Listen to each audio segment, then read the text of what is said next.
Olá, galerinha aí do primeiro ano. Vamos iniciar hoje a nossa terceira videoaula falando um pouco aí de força.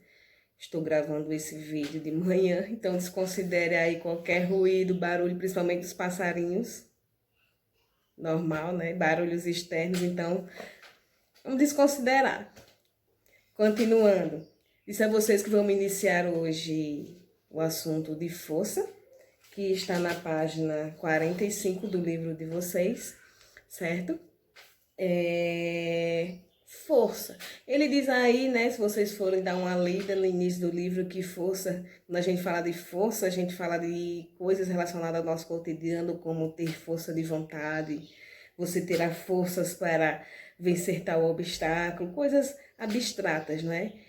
Que para a física não é tão assim exato, porque quando nós falamos força em física, está relacionado a algo mais concreto, né? E força em física, na ciência, ele é um assunto bem amplo. Existem vários tipos de forças existentes na natureza, que vocês lidam no dia a dia várias vezes até sem perceber, ok? No livro de vocês, nessa mesma página, está ilustrado aí um carro, né, uma batida, e uma pessoa lançando aí, batendo na bola de vôlei. São dois exemplos de força.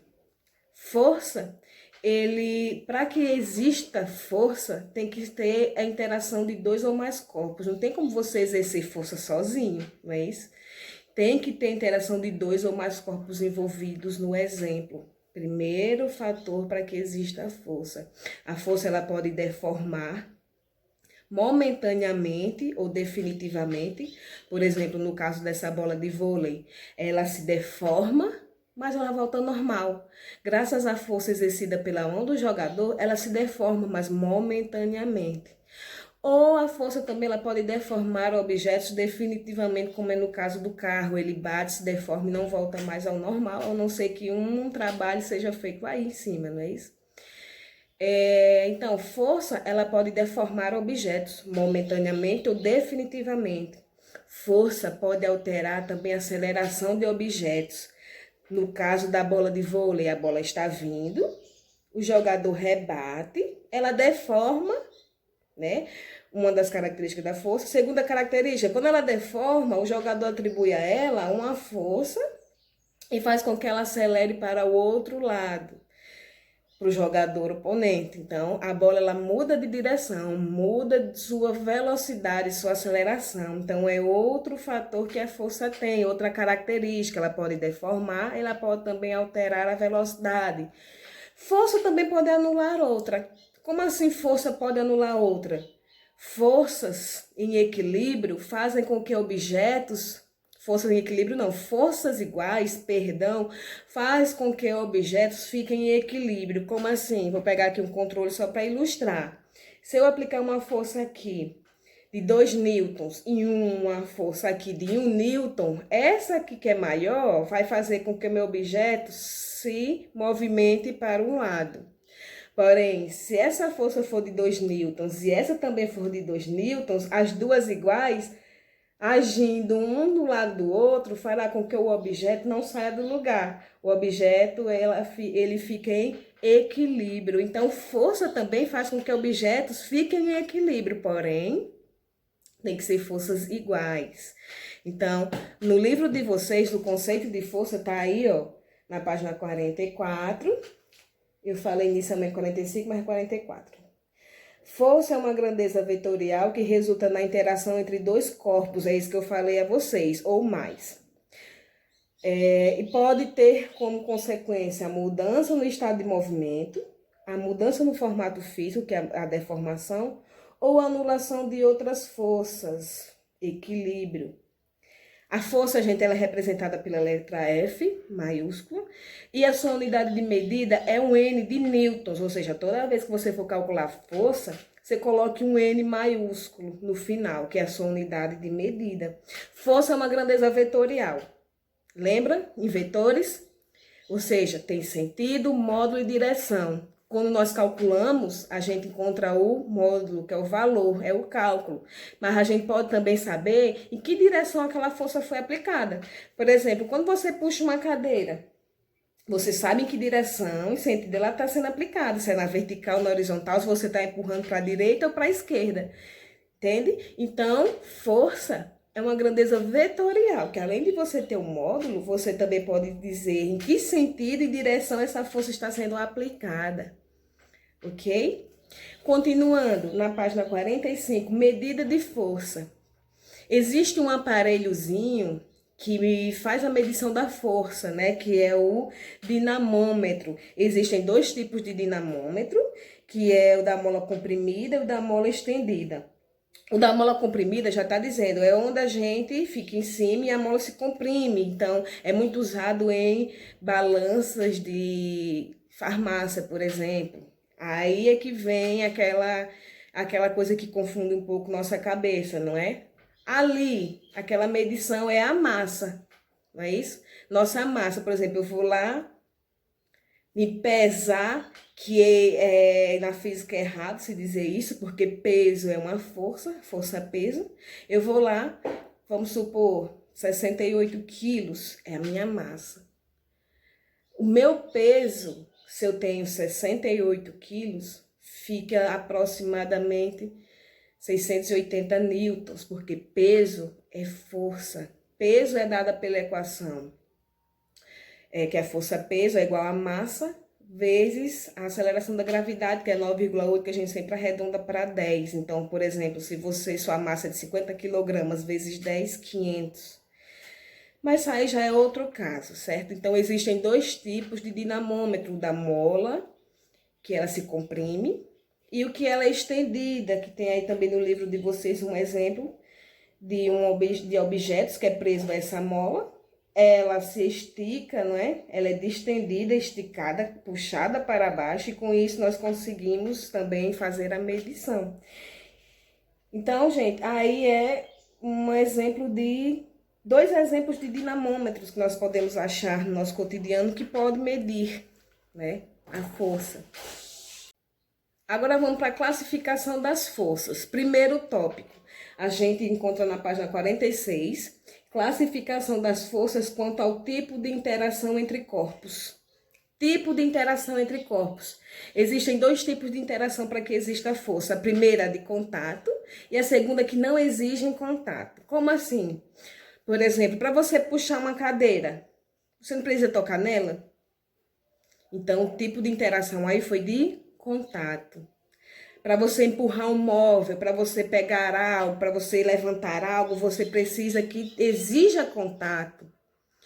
Então, aí as forças que exigem contato, força de contato. Então, existem também aquelas que são contrárias, que não precisam de contato. Como, por exemplo, a gravitacional. Você não precisa que exija contato para que você consiga evidenciar a força gravitacional. Por exemplo, se você joga um objeto, evidentemente ele vai cair, né? A Terra puxa esse objeto. Antes dele tocar o solo, a gente vê essa interação entre o objeto e a Terra. Essa aqui é a força gravitacional. Não precisa inicialmente ter toque. Um puxou o outro. A Terra puxou o objeto. Força magnética. Antes de você pegar, por exemplo, um ímã e um objeto ferromagnético, você consegue sentir a força, não é não? Você não consegue sentir que o ímã está conseguindo atrair o objeto ferromagnético sem nem ter tocado? Também é um tipo de força que não exige contato. Então, gente, lembrem, tipo de interação de força. Ambas não. Uma precisa de contato e outra não. Em seguida, classificação da força quanto à natureza de interação. Natureza de interação. Existem as mecânicas, a elétrica e a magnética. As mecânicas, né, são aquelas de puxar, de arrastar, por exemplo, força de tração. É uma força mecânica. É quando um cabo, uma corda exerce força em um objeto. Força gravitacional é uma força mecânica. Força de atrito, quando algo está atritando um no outro, é uma força mecânica. E elas interagem de diferentes formas. Porém, quando nós falamos de força elétrica e magnética, o único tipo de interação que elas têm é de repulsão e atração, certo? Quando a gente está atritando um objeto, ele pode aquecer, você pode até fazer esse experimento na sua casa, mão com mão. Você está começando a atritar, você está aquecendo, ela pode aquecer, ela pode deformar, pode acontecer várias coisas. Força de tração, quando você está puxando algo por um cabo, você pode atrair o objeto até você, você pode fazer com que o objeto se equilibre, no caso de lustres pendurados no teto por um cabo de aço. Enfim, já quando nós falamos de forças elétricas e magnéticas, o único efeito que elas fazem é de atração e repulsão, ok? O outro tópico é a classificação quanto à direção de aplicação. Novamente, classificação de forças quanto à direção de aplicação. Nesse caso aí é quando a gente fala de força tangencial e força centrípeta. Que seria isso? Forças tangenciais. Força tangencial é quando a força ela é aplicada sempre na mesma direção que o objeto está se movimentando. Sempre na mesma direção. Faz com que o objeto se acelere, sua velocidade aumente, ou faz com que os objetos desacelerem, sua velocidade diminua, certo? Já quando nós falamos de aceleração, não, força centrípeta, não altera a velocidade, só altera mesmo a direção que o objeto está se movimentando. Do mesmo jeito, no caso anterior que a gente viu em aceleração centrípeta, a força centrípeta faz também com que os objetos façam uma curva. No livro de vocês tem até uma gravura de um homem, não é isso? Numa moto fazendo uma curva. A força exercida aí é a centrípeta. Às vezes não altera a velocidade, nem a aceleração, só altera mesmo a direção com que o objeto se movimenta, fazendo uma curva, porque a força centrípeta ela é sempre aplicada no centro em relação aos outros vetores. Na página 48 tem até um rapazinho aí girando uma pedra com um cordão, não é isso? Esse cordão faz aí uma força de tração, fazendo com que o objeto fique preso à sua mão, porém existe uma força aplicada sempre na direção da mão do rapaz, fazendo com que o objeto faça uma curva. Essa força é dita como centrípeta.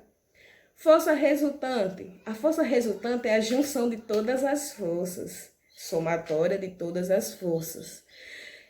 Nos exemplos que a gente vai ver a seguir, eu vou colocar alguns exemplos de como trabalhamos com essa força resultante em diferentes exemplos. Porém, como vocês já estudaram vetores anteriormente, vocês não vão ter tanta dificuldade, porque é bem parecido. Vocês vão ver isso nos exemplos que eu vou aplicar em seguida. Quando a gente fala de diagrama de corpo livre, que seria o diagrama? Na figura de vocês tem a mesma da página 48, né? A mulher andando de kitesurf.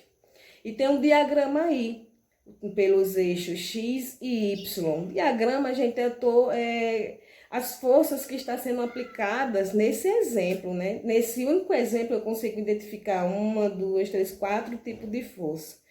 Elas estão aí em vermelho, ó. Primeira força, a força de tração, né, exercida pelo kite, que puxa a mulher.